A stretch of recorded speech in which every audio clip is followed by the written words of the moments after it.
Assalamu alaikum урматтуу телекөрүүчүлөр. Кутмандуу кечиңиздер менен. Барыңыздарга кутмандуу кечиңиздер менен демекчимин. Эмил мырза, мына финалдык турга жетип келдик. Бүгүн 22 ноябрь. Телекөрүүчүлөргө жана жалпы Билерман Ордо көрөрмандарына сиздин каалоо тилегиңиз, маанайыңыздар жакшыбы? Оюнга команда даярбы?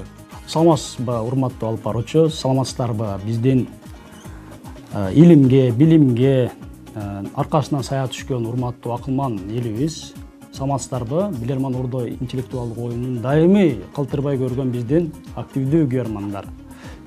Буюрса биз мына күзгү сериялардын жыйынтыктоочу финалдык оюнуну баштоо алдында турабыз. Буюрса команда телекөрүүчүлөргө дагы өзүбүздүн жеке жыйынтык үчүн дагы финал бап оюн тартуулоого аракет кылабыз. Команда ийгилик каалайбыз. Ошондой эле оюндун башында Семете Амиралиев, Бакыт Ашир мырза мына бул жерде турасыздар. Бүгүн биздин оюндун башкы өнөктөшү бул Нургелди курулуш компаниясы. Урматтуу телекөрүүчүлөр, урматтуу билермандар, Нургелди курулуш компаниясы ар бир адам жайлуу жашоого акылуу деп мына Ош шаарында заманбап жаңы турак үйлөрдү куруп жатат. Студиябызга расмий өкүл Бакыт Ашир мырза келген. Бакыт мырза, кош келипсиз. Мына бүгүнкү финалдык турга сиздин каалоо тилегиңиз. Ассаламу алейкум Ордо. Сиздерге ийгилик. Сиздер финалга чыктыңыздар. Финалда мыкты оюн көрсөтөт деп ишеним артабыз. Жана телекөрүүчүлөргө дагы ийгилик каалайбыз. Нургелди курулуш компаниясы телекөрүүчүнү дагы, билерманды дагы колдойт. Рахмат. Анда эмесе биз жаңы кошулган телекөрүүчүлөргө даректерибизди бир жолу көрсөтүп коелу. Биздин дарегибиз Ош шаары Ленин көчөсү 330. Каттар үчүн бул почтага барып, мына ушул дарекке кат жөнөтүңүздөр бизге. ЛТРдеги Билерман Ордо деп жазыңыздар. Жана Инстаграмда Билерман _Ордо деген баракчабыз бар. Ага катталып, анан кийин бизге суроо калтырыңыздар. Фейсбукта да Билерман Ордо деген баракчабыз бар. Ал жерге да катталып бизге суроо жөнөтүңүздөр. Ал эми электрондук дарегибиз болсо bilerman@tv.mail.ru. Мына ушул даректер сиздер үчүн урматтуу телекөрүүчүлөр. Анда эмесе биз финалдык турду баштайбыз. Экранда эсеп 0-0 жана биз биринчи раундга старт беребиз. Биринчи раунд.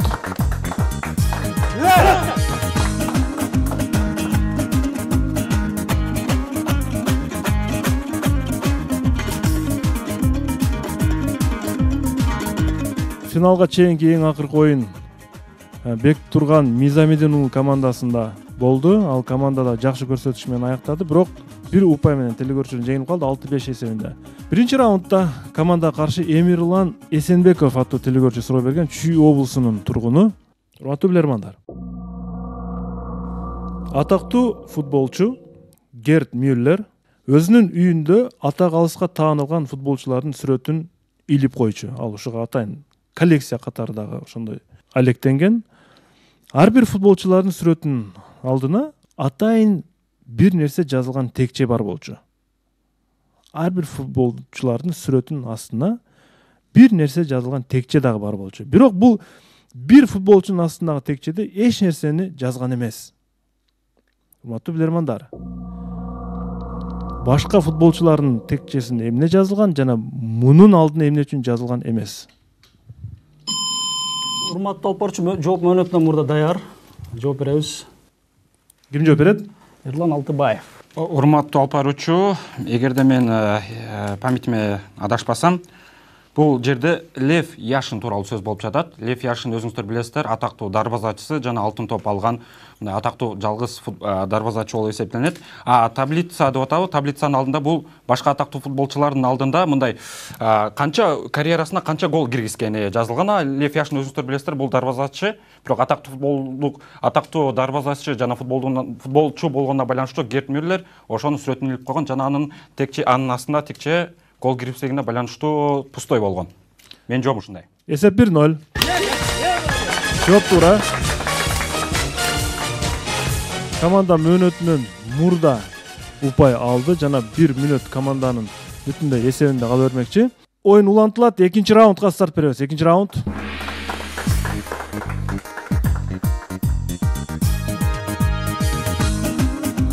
Бүгүнкү оюнга суроо жөнөткөн теле көрүүчүлөр менен бир сыйра тааныштырып коеюн, мониторго көңүл буруңуздар. Демек, силерге каршы Жазгүл Дөөлөтова Бишкек шаарынан суроо берген.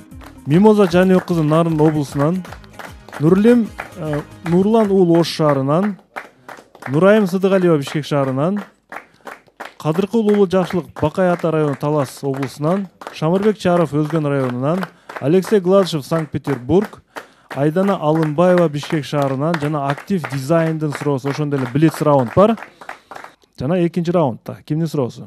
Блиц раундуна азыр эле айтып өттүм. Блиц раунд, 3 суроо 20 секундадан.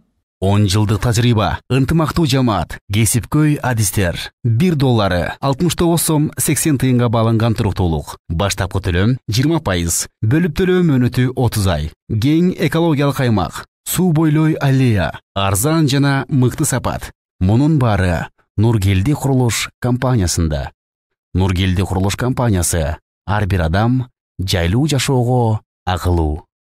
Урматтуу Эмиль мырза, даярсыз? Даярмын, урматтуу болчу.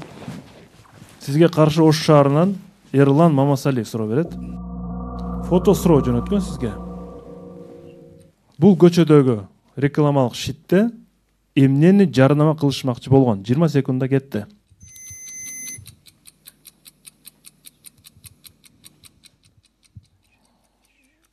Шиттин алдында бир нерсе бекитилип турат, демек ошол нерсенин жарнамасы.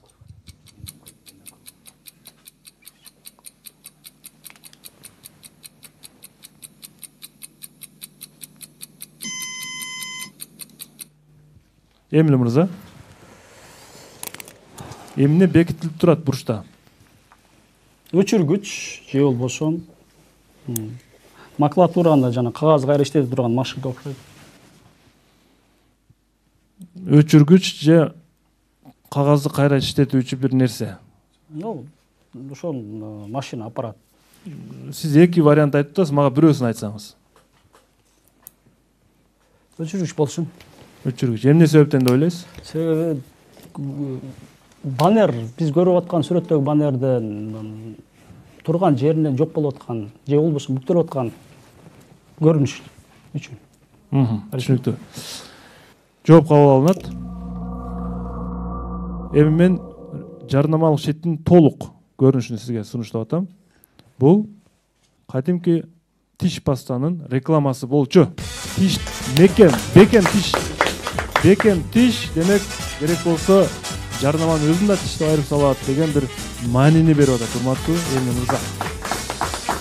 Тилекке каршы Блиц раунд бул жерден токтоду жана 1-1 эсебинде телекөрүүчүлөр менен команда теңдешип атат. Эсеп 1-1.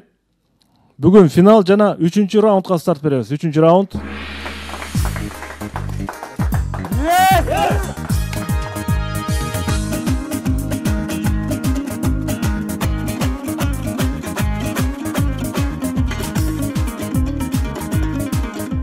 Нурлан уулу Нурилим Ош шаарынан силерге каршы суроо берет. Келечектеги кинематограф.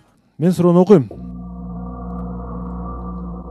Урматтуу команда, телекөрүүчү сиздерге фото суроо жөнөткөн.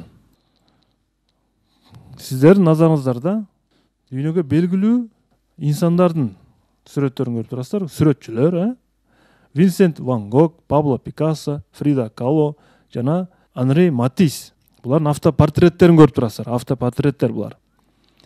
Бул атактуу сүрөтчүлөрдүн автопортреттерин 2015 жылы Америкадагы атактуу бир музей өзүнүн рекламасында колдонгон. Урматтуу билермандар, сиздер атактуу сүрөтчүлөрдүн автопортреттерине, көз караштарына жакшылап назар салып, бул портретти кайсы музей рекламага пайдалангандыгын табыңыздар. Ал музей кандай музей болгон? Кетти. Көз көрүнөт, мисалы оптомолог, оптика сыяктуу музей болушу мүмкүн. Оптикамы көзү бир жакта турат, анан эме болуш мүмкүн. Жанында башка нерсе илиниши мүмкүн да, ошону. Дальтоникча мисалы оптикадан башка Музей бир нерсени сактайт. Музейде ошол нерсе бар, баарынын көңүлү ошол тарапта да. Бирөөнүн бир определенный бир нерсе карап турат да, булчу мисалга Жаконданын портрети болсо, мисалы баары ошону карап тургандай эме. Адаттагыдай музей эмес экен да. Бардыгы нерсе бар. Бардык нерсе сакталган мүмкүн. Жок, бир нерсе өзүн тартып атат да, булар баары ошону карап атат. Портреттердин эмеси да ошого кетип атат. А бирок дагы ошо эмне музей болуш керек? Америка. Кайсы экспонат тартат, мисалы Мона Лиза да. Мона Лиза Эмеде, жок Францияда ошого окшоп тартат. Ошондой Бир искусство бар да. Ошон үчүн тартат. Кандай музей? Америкадан да Нью-Йоркто жана Метрополитен музей. Empire State Building бар, неме бар, Франциядан белек кылган. Көз байланыштуучу, көз байланыштуу. Гүл дүкөнү эмес, поликлиниканын мүмкүн бар. Оптика. Музей болгон болушу мүмкүн анда. Көздү сактабайт да, көздү сактабайт. Көздү турулоочу мисалы баягы. Көздүн төрт түрү. Музей бир сактоочу жай да. Эмин мырза, убакыт бүттү, отуруңуздар. Урматтуу алып баруучу, жоопту Бекболотов дал. Ойлоп атабыз, бул ошол оптикага тиешеси бар музей депчи. Мисалы, ал музейде эмне сакталышы мүмкүн? Ошол биринчи чыккан ошол көздүн көрүүсүн жардам берген көз айнектер болушу мүмкүн, же биринчи мисалы ошо көзгө жасалган операция тууралуу маалыматтар. Айтор оптикалык бир музей да, Америкадагы. Оптикалык музей. Жооп кабыл алынат. Фрида Кало, Винсент Ван Гогтун экөөсүнүн көз карашы өтө бир башкача. Мен туура жоопту айтам. Жакшылап назар сала турган болсоңуздар автопортреттерге. Ван Гог Пабло Пикассону, Фрида Кало болсо Анри Матисти эмнегедир шектенүү менен карап жаткандай бир көрүнүш бар, урматтуу билермандар. Бул автопортреттер АКШтагы шпионаж же болбосо тыңчылардын коллекциясы топтолгон музей өз рекламасына пайдаланган, урматтуу билермандар. Оптикалык музей эмес. Эсеп 2-1. Телегөрүүчүлөрдүн пайдасына бул раунд. Жана суроо ээси Нурлан уулу Нурилимди биз утушу менен куттуктайбыз. Суроо ээси Нурлан уулу Нурилим жана телегөрүүчүлөр тараптагы упайды биз өзгөртөбүз. Урматтуу телегөрүүчүлөр, оюнубуз улантылат жана биз 4-чү раундга старт беребиз. 4-чү раунд.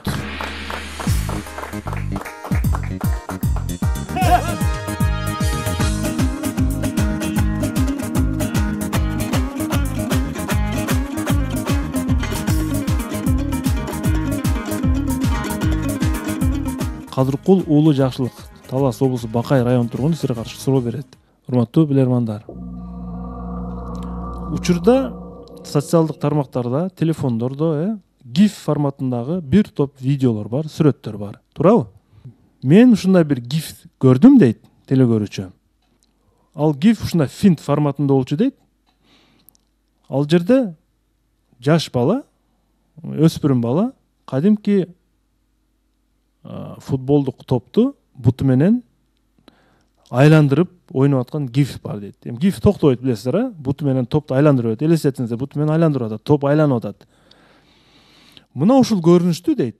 Ушу топтун ушундай айланган көрүнүшүн мен орто кылымдарда жашаган белгилүү бир португалиялык инсан менен байланыштырдым дейт. Белгилүү бир португалиялык инсан.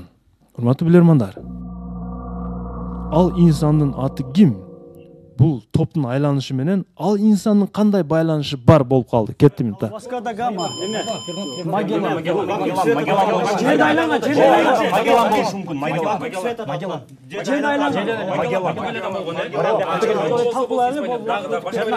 Если Васко да Гама болсочу. Айланыш керек.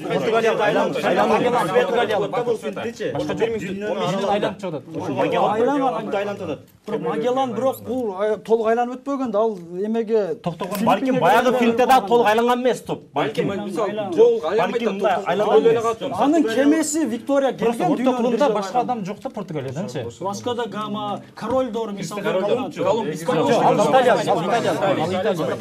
Португалиядан только Магеллан 15-жылдарда. Экөө бар экен анда. Васко да Гама айланган. Бирок бул географиялык жанагы саякаттарга түздөн-түз байланыш бар да. Индияга эле барганда Васко да Гама. Магеллан дүйнөн айланган. Магеллан. Эмин мырза. Алып Примовтан угабыз. Алып Примов. Урматтуу алып баруучу, бул суроонун жообу финт форматындагы гифти ойногон баланын кимди элестеткен? Бул топто айланткан сыяктуу эле бул Фернан Магеллан орто кылымдар кезинде орто кылымдарда дүйнөнү кайык менен айланып чыккан. Ошентип Португалиялык деп атат. Демек бул биздин вариантыбыз боюнча команда менен келишип Фернан Магеллан деген вариантка тура экен. Эсеп 2-2 жооп туура. Бул Фернан Магеллан орто кылымдагы бунун командасы экспедициясы дүйнөнү айланып чыккан, буну топтун айландырып атканын көрүп, бул ошол дүйнөнү айланып чыккан Фернан Магелланга салыштырыптыр. Өзү ойлоп таптым дейт телекөрүүчү суроону. Жана команда кайрадан телекөрүүчүлөр менен теңдешти. Команданын базасында азыр 1 минута бар, бирок команда азыр ал минуталарды пайдалана албайт, анткени команданын көрсөткүчү тең-тең. Oyun ulantılат 5-ci rauнд.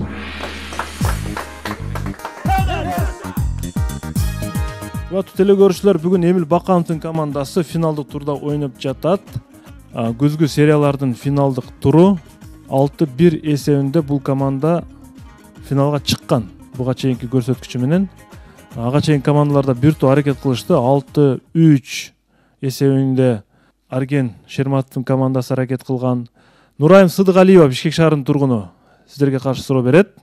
Мен суроосун окуйм. Урматтуу билермандар.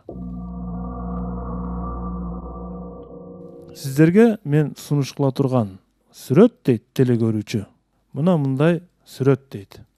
Бул сүрөттү Сириядан Калес шаарына келген качкындар, Европадагы Калес шаарына келген качкындар лагеринде жайгашкан бир жаш бала тарткан.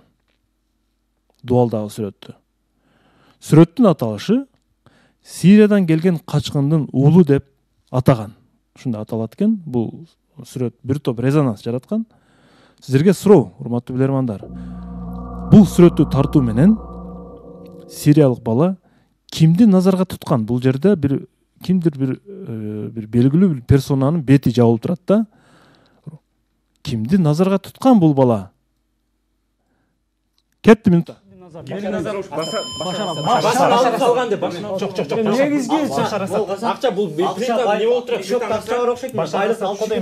Персонаж балким бир чыгармалар, кино кармандарына байланыштырсакчы.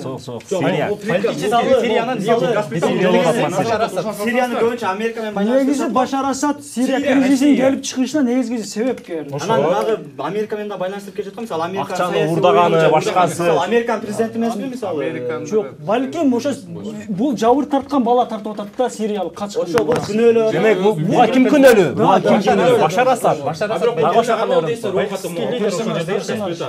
Мисалы жүгүн алып өткөн, жүк көтөрүп жүргөн кандай бир каймандар бар. Азыркы Дүйнөлүк саясаттан Башар Асад адам болуп Атамбаев, Жээнбеков, Башар Асадка берели. Дагы талкуулайлы убакыт үчүн дагы барды убакыт деп турганда. Менде Канча? Саясий ишмерлер. Саясий ишмерлерге. Андан башка мисалы башка эмес дейсиң. туура вариант. Эң туура вариант Башар Асад. Эмил мырза, ким жооп берет? Бул сүрөттү жакшылап карай турган болсок, сүрөттө бир нерседен маалымат дарек берип турат, албетте бул сүрөттөн. Ошол сириялык качкындын баласы бул ошол азыркы учурда да Сириянын президенти жана ошол Сирия кризисинин келип чыгышына негизги күнөөкөр себепкер инсандардын бири болгон Башар Асадтын сүрөтү. Демек сиздин оюңузча бул сүрөттө Башар Асад бар. Жооп кабыл алынат. Сүрөттө колунда эмне турат? Эмил мырза, колунда, оң колунда. Компьютер эмес эми, газ плита, же болбосо духовка. Компьютер. Эгер компьютер болсо колунда, анда ким болмок бул? Билл Гейтс, Цукерберг. Түшүнүктүү. Стив Джобс. Атасы сириялык болгондо.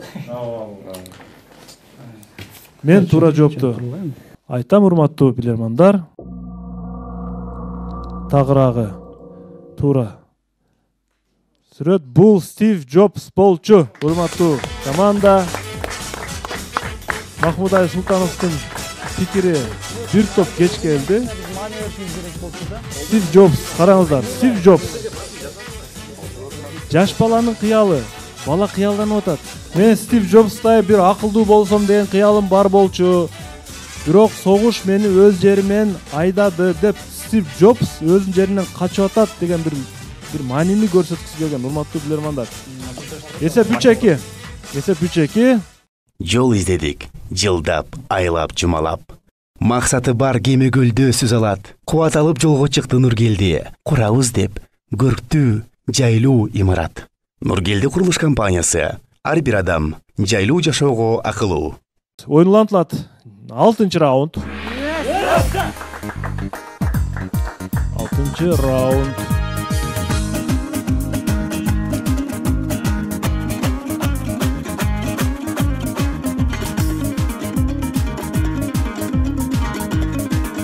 Жазгүл Дөөлөтова Бишкек шаарынын тургуну сиздерге каршы суроо жөнөткөн. Бул телегөрүүчүнүн экинчи жолку суроо жөнөтүшү биздин оюнга. Урматтуу билермандар. Сиздерге телегөрүүчү мындай фото сүрөттү жөнөткөн. Фото суроо тагыраак. Урматтуу билермандар.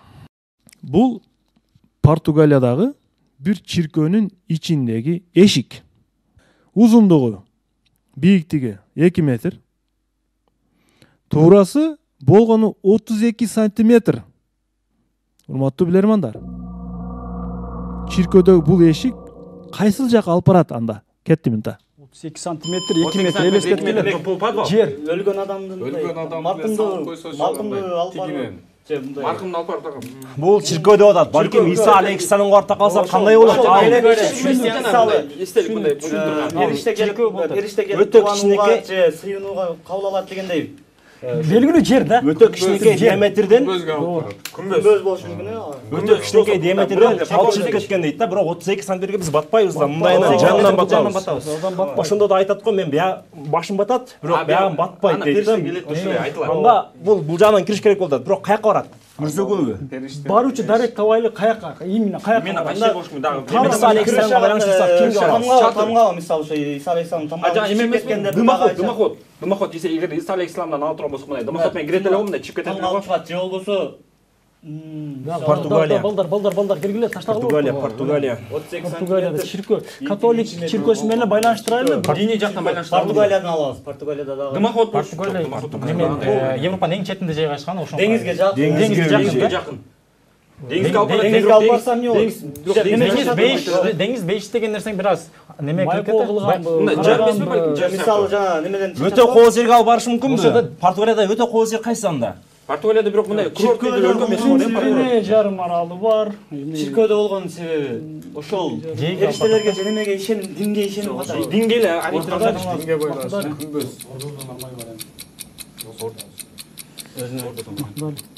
Жалпылаштырып. Эми мырза. Махмуд Али мырза. Махмуд Али мырза. чиркөөдөгү мындай маанилүү адамдардын сүйлөшүүчү жайына алып кирилүүчү жер деп ойлойм. Ал жерге мындай 32 сантиметрди алып не деп түшүнсөк болот? Бул жерге кичинекей арык адамдар кириш керек болуп атат да. Семиздер батпайт ал жерге. Демек, бунун ар жагында эмне бар? Сүйлөшүлүүчү мындай өтө маанилүү нерселер чечилип сүйлөшүлүүчү жай. Демек, нар жагында өтө маанилүү сүйлөшүлүүчү бир бөлмө бар дейлик, Ушундайбы, Махмуд Али? Сырдуу бөлмө. Сырдуу бөлмө. Сырдуу деген сөздү да кошуп койду. Жооп кабыл алынат. Караңыздар, 32 сантиметр. Бул семиз эмес адамдын арык эле бир курсагы жок, түп-түз адам батат да. Сөз арасында Махмуд Али 1-2 момент айтып өттү, бирок аны туура жака бурган жок Махмуд Али. Анткени бул ашкананын эшиги, чиркөөнүн ашканасынын эшиги, урматтуу билермандар. Курсак салган чиркөө кызматкери бул ашканага кире алган эмес. Анткени чиркөөнүн ушундай тартип болгон, негизи эле чиркөөлөрдө ушундай тартипта поптордун курсагы болбош керек. Поптор түп-түз болуш керек. Ошон үчүн коюлган эшик бул, урматтуу билермандар. Эсеп 4-2.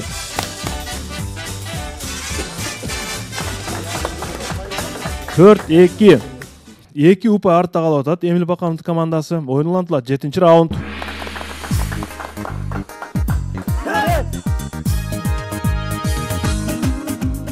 Бул жерде бүгүнкү биздин студиябызда Шамырбек Чаров деген телекөрүүчү келген. Өзгөн район Караташ айылынан. Бул телекөрүүчүнүн суроосу да коюлган бул оюнга, бирок суроосуна али кезек келе элек. Мимоза Жаныбек кызы Нарын облусу Актала районунан силерге каршы суроо берет. Телекөрүүчү сиздерге сыр сандык аркылуу суроо берген.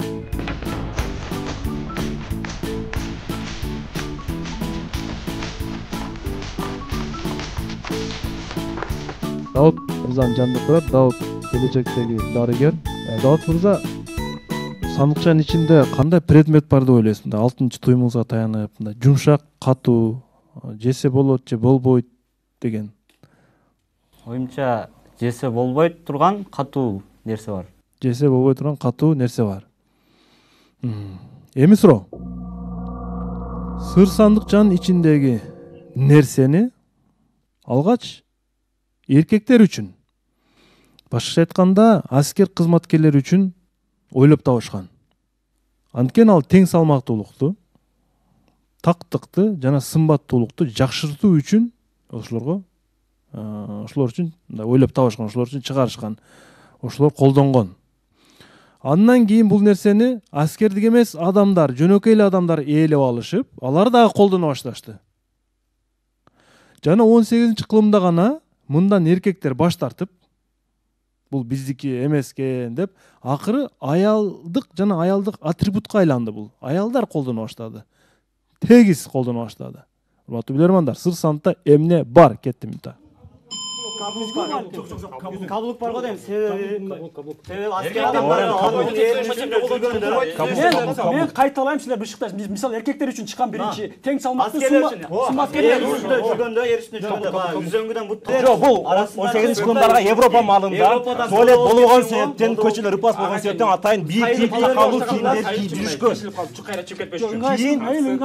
Жок, така. Бул каблук, така бул. Узун такалар, узун такалар. Ат үстүндө жүргөндө, 18 кылымдан кийин Узун каблуктар, такалар. Жок. Бул каблук. Тамада болушу мүмкүн. Жок. Если күзгү боло турган болсо, мисалы. Тең салмактуу каптабай. Каблук. окуганына бир жерде. Каблук. Башта вариант бар бизде каблук деген. Дагы бар, нерсени атайын бойду түздөшү эме болот да кет. Эмил мырза. Даутбек болот. Менин оюмча, бул сандыкчанын ичинде азырча айткан така же каблук деп коет, аялдар көп кийген. Ошого тиешелүү нерсе бар. Мүмкүн така өзүдүр, мүмкүн бут кийим менендир. Түшүнүктүү. Жооп кабыл алынат. Анда биз сыр сандыкча азыр ачып, ичиндеги буюмду көрөлү. Эмне бар? Урматтуу билермандар, бул бийик такалуу бут кийим. Аялдар кийүүчү бут кийим. Жана команданын жообу туура. Эсеп 4-3. Демек, оюн улантылат. Эсеп 3-4. Бирок телекөрүүчүлөр дагы деле алды да 8-чи раунд. 8-чи раунд. Жаңы кошулган телекөрүүчүлөр үчүн биз даректерди дагы бир жолу айтып көрөлү. Урматтуу телекөрүүчүлөр, биздин оюнга суроо жөнөтүңүздөр жана өзүңүздөрдүн логикалык сурооңуздарды билермандарга берип, өз билимиңиздерди сынап көрүңүздөр.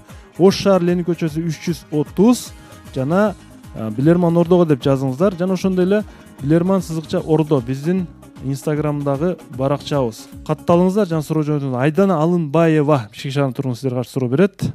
Урматтуу билермандар, телекөрүүчү сиздерге космонавтикага тиешелүү суроону жөнөткөн. Көңүл буруңуздар, фото суроо. Эмнени көрүп турасыз, Махмуд Али мырза? Скафандр. Кимдер кийет? Космонавттар. Космонавттар, космос мейкиндигиндеги космонавттар. Эми сиздерге суроо. Жакшылап көңүл буруңуздар. Сиздер көрүп турган атайын космонавттар кийүүчү скафандр. Сүрөттө скафандрдын сол колунда күзгү орнотулуп турат. Даут мырза, сол колунда күзгү турат. Суроо. Космонавттар бул күзгүнү кандай максатта колдонушат? кетти минута. Максат, космоско барганда бир жарык бар, ошону баягы жарыкты бир жерге алып келип коюш үчүн. Чагылдыруу үчүн. Ошол өзүм мына көрүүдөн башка мисалы космос вакуумда эме тескеринче окулса, мисалы күзгүдөн нерсени окууда мисалы. Кайсы? Немеге тийишеси жокпу? Өзүнүн скафандр мисалы айнекке тийишеси жокпу? Айнектен нерсе скафандр тескери окутуп береби? Тескери көрүнүп калса же чагылдыруу. Бирок анда тескери эмне көрсөтөт? Космос ичинде тескери эмне көрсөтөт? Бул бир жарык келсе, ошол караңгы жерди жарытыш үчүн кайтарым жарыктык. ошону кайтарса болот. Ошо жарыкты кайтарып күзгүнүн кызматы космосто эмнеге кызмат аткарат? Дискотек болуш керек, ал жерде жетиш керек. Жок. Бир көрүнбөгөн нерсени, бир көрүнбөгөн ичиндеги бир нерсени күзгү менен карашы мүмкүн. Фонарикте бирок фонарик менен күзгүн кандай кылып эметет мисалы ойлонсоңуздар? Тең салмак. Бирок артты карайын десе, арттан эмнени караш мүмкүн? Же сигналдарды, менин оюмча бул жерге сигнал болгон, аны сүйлөгөндө ал жактан кодол. Күзгү эмнеге анда? Күзгү жок, күзгүдөн табайлы эмне кызмат аткарган космос мекендигинде? Же болгон эмне ал тешик вообще болбош керек. Тешик вообще болбош керек да. Эгер тешик болуп кетсе, аба туура эмес аба кирип кетип, ал өлүп калышы мүмкүн. Балким ошо тешиктерди карап турушу мүмкүнбү? Бир нерсе ачылып калбады, бир нерсе болуп калбады. Сигнал берет деп айтып турат да бар үрчү. Башка спутниктик ракеталарга сигнал же күзгү.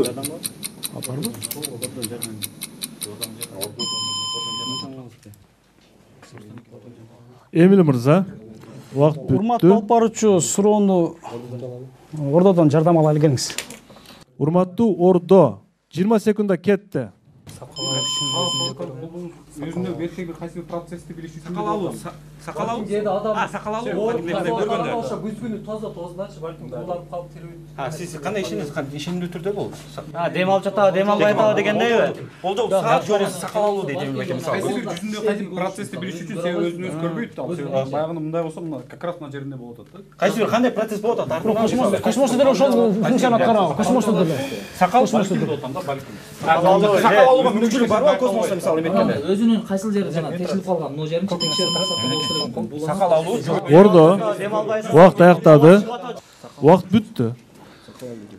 Эмил мырза, ким жооп берет? Урматтуу алып баруучу, космос мекендигине барып көрүүгө аракет кылдык, баягы өзүбүздө. Эмнеге койгон космонавттар, эмнеге жардам берген? Күзгү эмне үчүн керек космонавтка? Скафандрды билебиз. Эч кандай аба теме чыгып кетпеш керек, кирип кетпеш керек, жанагындай жабык болуш керек. Бар дене ошол скафандрдагы бардык кислородду сактап калыш керек да. Сактап калыш керек да. Албетте бул космонавттын жанагы өмүрү үчүн, өмүр коопсуздугу үчүн дагы маанилүү. Ошон үчүн ал күзгүдөн өзүнүн ошо скафандр кийиминде кайсы бир жылчыктар ачылып калган же болбосо дефект жанагы жерлерди көрүү максатында пайдаланган болушу мүмкүн космонавттар. Жооп кабыл алынат. Мен туура жоопту айтам. Скафандр менимче эч ким кийбеген, билермандардын же кийгендер барбы? Скафандр кийген адам робот сыяктуу болуп калат. Мындай ийиле албайт. Алдыга, аркага. Анткени скафандрдын өзүнүн түзүлүшү өтө мындай бир оор, анан баш кийими мындай кыймылдай албайт да адамчы. Демек, күзгүнүн өзгөчө жардамы бар мындай учурда. Айрыкча скафандрдын бир көрсөткүчүн мониторду караңыз, мониторду. Скафандрдын ичинде толгон токой нерселер бар, же болбосо сыртында. Урматтуу билермандар.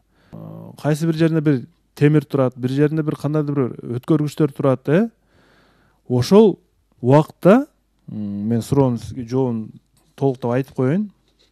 Башын ие албагандыгы үчүн, башын ие албай калат. Скафандр кийгенден күзгү аркылуу чагылыштырып, скафандрдын төшүндө орнотулган нерселерди башкаруу үчүн колдонот.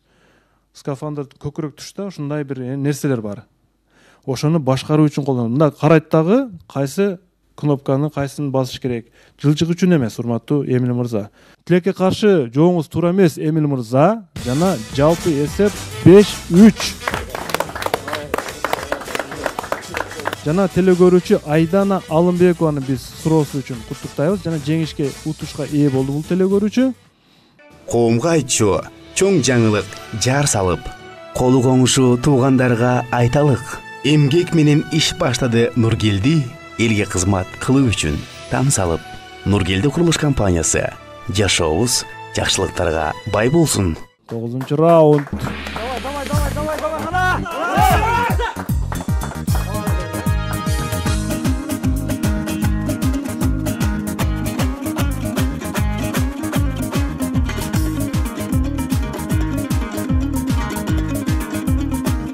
Шамырбек Чаров, Өзгөн району Караташ айылынын тургуну, студиябызда келген, өзү турат бул телекөрүүчү. Шамырбек мырза, студиябызга кош келипсиз. Шамырбек мырза өзү педагог. Урматтуу билермандар. Кыргыз адабиятынын негиздөөчүлөрүнүн бири Тоголок Молдо өз убагында кат тааныган, сабаттуу адам болгон. Эл адабиятында сатира жанрында биринчи деп айтылып келет. Сатира жанрында. Анын иттин доолдай тон тиктирем дегени, куштардын аңгемеси жана башка чыгармалары бар. Ушул Тоголок Молдо өзүнүн аты бул Байымбет Абдырахман уулу жөнүндө окумал окумуштуулардын кандайдыр бир күдүк ойлорду айткан пикирлери бар. Айрыкча сатира жанры боюнча ойлору бар. Окумуштуулар Тоголок Молдонун айрыкча тамсил жанрына кайрылып калышына бир өзгөчө бир баа беришет экен да, урматтуу билермандар. Адабият таануучулар Тоголок Молдонун тамсил жанрына кайрылышына эмнени негиз катары көрүшөт? Кетти минута. Бир жабынабары себеп болгондур балким, жашоосун белгилүү ат, балким түлкү, карышкыр, ага чейин жашоосунда бир ага чейин тамсилди кыргыздардан ким жазган? Ага чейин тамсилди ким? Бул балким орустардыкын окуп, ошондон таасир алгандыр. Эми канчалык эми Жашоосунда өзүндөр мисалы бир жаныбарды жакшы көрүп жүрүп, уш себеп болгон. Калды же биринин. Кайдыр дейсиңби? Неме Тургеневдин итке окшош немеси болушу мүмкүн. Мумуга салыштырыш мүмкүн. Бул жерде итти титиретип деп атат, не деп атат? Мен окуган эмес өзүнчө. Биринчи жанры. Вот ошо окшош. Сатира жанры. Сатирада мисалы адамдын образын эменен чагылдырып берет да. Мумуда тескерисинче жанарды өлтүрөт. Мумуда илетат. Ал эми немеде болсо тармагына кирип да. Ал анда күлдүрүп атат да. Тургеневке салыштырып ошо адамды жаныбарларга кетейик. Жок, кайтып келишине эмне себеп болгон? Ошого келишине. Тамсил бир жашоодо бир окуя болду. Определен бир событие болгондо мына бир важный. Элдер ошо Кайсы убакта жашаган бул? Кайсы убакта жашаган? 19 жылда сабаттуу адам болду. Урматтуу алып барчу. Эмил мырза. Бир ирет кайталап койсоңуз, ананда 30 секундалык жардам. Минута беребиз. Минуталык жардам алабыз. Минута беребиз, 30 секунд эмес, минута. Мен мындай кыскартып айтайын. Эң негизи желе. Адабият таануучулар Тоголок Молдонун сатирадагы айрыкча тамсил жанрына кайрылып калышына эмнени негиздейт булар? Бул кайсы бир нерсенин негизинен бир таасирлениш мүмкүн же бир эмне себептен тамсилдерди жазып калган? Буга бир өзгөчө бир баалары бар экен да окумуштуулардын. Демек сиздерге мен бүтүндө 1 минута берем сиздерди үнөмдөгө. Кет. Байлар езип турган, кыйнап турган ошол малда. Манас балким, Манас айткан. Манасчылык өнөр. Манасчылык өнөрдө анча болгон болуш керек. Көпөрүнү жакшы көрөт же, ат оюндарын жакшы көрөт. Манас айткан. Манаста бир окуя келген эмеспи? Манаста жаныбар эмне бар? Сабаттуу болгон. Манаста жаныбарларга тиешелүү. Ат бар, ит бар, акулас, Манастын акуласы, анан жана эменин кушка айланып келген немелери дагы бар, окуялар дагы. Мисалы, бул Манастын жез бар болушу мүмкүн. Канекей Музыкага байланыштуу, кайып дүйнө боюнчачы. Кайып дүйнөгө байланыштуу. Мисалы, Манаста прототиптер келет. Эге нерселерге өмүр сатира деп аткан болсо. Жок, тамсилде мисалы адамдын образын жаныбарга чагылдырат да. Адамдын образын жаныбарда чагылдырат. А бирок жаныбардан башка эмне бөлгөн? Эртөштүк айтканбы? Мында бирок Кудулдарды мисалы үчүн Манаста айткан угуп жүрөбүз да. Манаста айткан угуп жүрөбүз.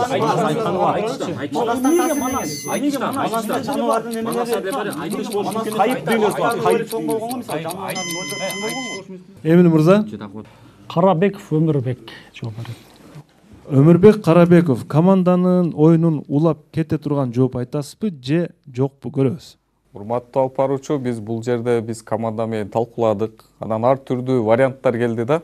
Негизинен бул жерде жаныбарлар, анан тамсил дегенде эле сатира дегенде бул күлкү жанрына өтүп кетип атат да. Ошол мезгилде биздин эл дагы сөз баккан эл да. Анан ар бир сөздүн ошо маанисин төркүнүнө маани берген эл башкарган хандар, ошол байлар, ак сөөктөргө тиешелүү ошолордун адилетсиз бийлигине карата жасалган ошол жазылган тамсилдер, сатиралар деп айтайын мен. Эл башкаруучулар ошо адилетсиздиктен улам. Азыркы мындай бир тил менен айта албайт, бирок сатира жанрында элге ачыктап бергенде ошол нерсени мыскыл жана тамаша кылып, мына биздеги кудулдар деле азыр айтып атат. Ошол элди ошондой күлкүгө салып. Түшүнүктүү. Жооп кабыл алынат. Талкуунун биринчи минутасында бир топ варианттар айтылды, бир багыттамалар болгондой болду. Алардын арасында орус жазуучуларынан да айтылып өттү. Кимдер айтылды, Өмүрбек? Александр Сергеевич Пушкин, анан Тургеневдин тамсили айтылды. Дагы белгилүү тамсилчи бол орустарда. И Крылов. Иван Сергеевич Крылов. Билесиздер, Тоголок молдо, мен туура жоопту айттым, өз кезегинде орус түзем мектебинде окуган. Эмил мырза. Орус түзем мектебинде окуган. Ошон үчүн сатира жанрына кайрылышынын себеби орусча чыгармалар менен ал тааныш болгон, окуган. Ошол учурда Иван Сергеевич Крыловдун тамсилдерин дагы окуп, ошонун негизинде бул тамсил чыгармаларын жазып калышы мүмкүн. Эмил мырза, сиздерде бир багыттама бар эле да, бирок Тургенев, Пушкинден нары өтүп кеттиңер да, Крыловго эмнегедир кайткан жоксуңар. Ушул маселеден улам таасирлениши мүмкүн Тоголок молдо. Орус түзем мектебинде окугандыгы себептүү. Ошон үчүн өмүр баянын окуган адам болсо табат деп айттым эле.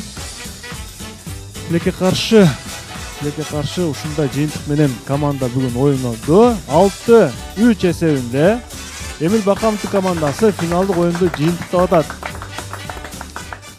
Нургелди курулуш компаниясынын өкүлү Бакыт мырза, сиздин оюңузда уксак, бүгүнкү оюн жөнүндө. Бүгүнкү оюн болушунча кызыктуу өткөргөнгө аракет кылышты, изденишти, бирок ийгилик жарата алышпады. Бул эми өткөн иштердин баардыгы тагдырга ыйман келтириш керек, чөкпөш керек, көппөш керек. Даярдыгы жоктой келгени байкалды. Мен мисалы мыкты билерманды бүгүн эч кимди таба албадым. Баардыгы тегиз болду да. Бул адилеттүүлүк менен айткан сөзүм. Анан мыкты суроо бул мен үчүн жана Жаныбек Мимоза Жаныбек кызы. Мимоза Жаныбек кызынын сырсандыгы ошол суроосу канааттандыралык деп ошол. Мимоза Жаныбек кызы Нарын облусунан бийик такалуу туфли тууралуу суроосу, Ушул суроону сиз мыкты деп эсептепсиз. Чоң рахмат. Эмил мырза, сиздин бүгүнкү оюн тууралуу сиздин оюңузда уксак. Бүгүнкү келген суроолор албетте финалга ылайыктуу суроолор экен. Бардыгы ойлоно келгенде татаал, күтүүсүз жооптор күтүүсүз чыгып суроолор болду. Анын ичинен биз ошол жанагы сериал Качкындын образы чагылдырган сүрөттү мыкты деп эсептейбиз. Суроонун авторун Сыдыгалиева, Билл Гейтс, Нурайым, Стив Джобс, Стив Джобс тууралуу суроосу команда тарабынан мыкты деп табылды. Жана биз Нурайым Сыдыгалиевага дагы 500 сом акча кошумча беребиз. Сириядагы качкын жаш баланын тарткан сүрөтү Стив Джобс тууралуу. Эми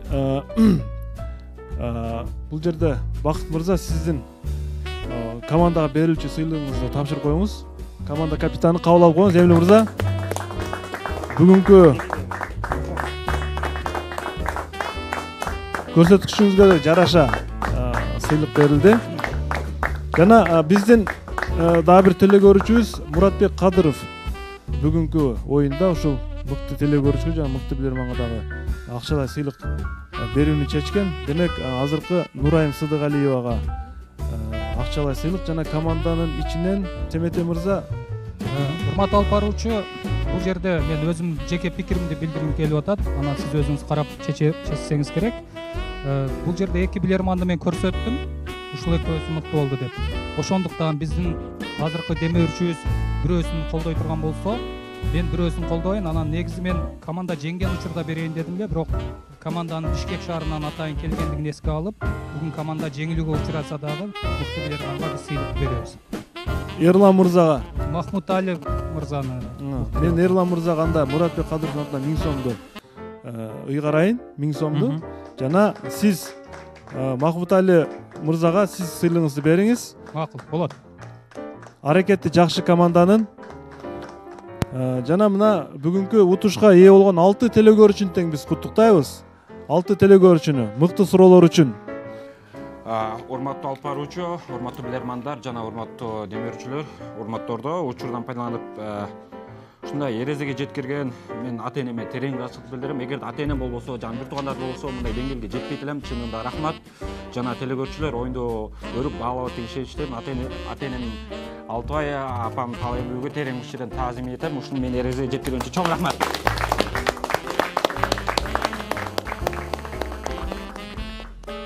Рахмат пикириңизге, сиздин пикириңизди сыйлайбыз. Эрлан мырза, Муратбек Кадыровду 1000 сому. Жана Махмудай Султановго да 1000 сом сыйлыгы.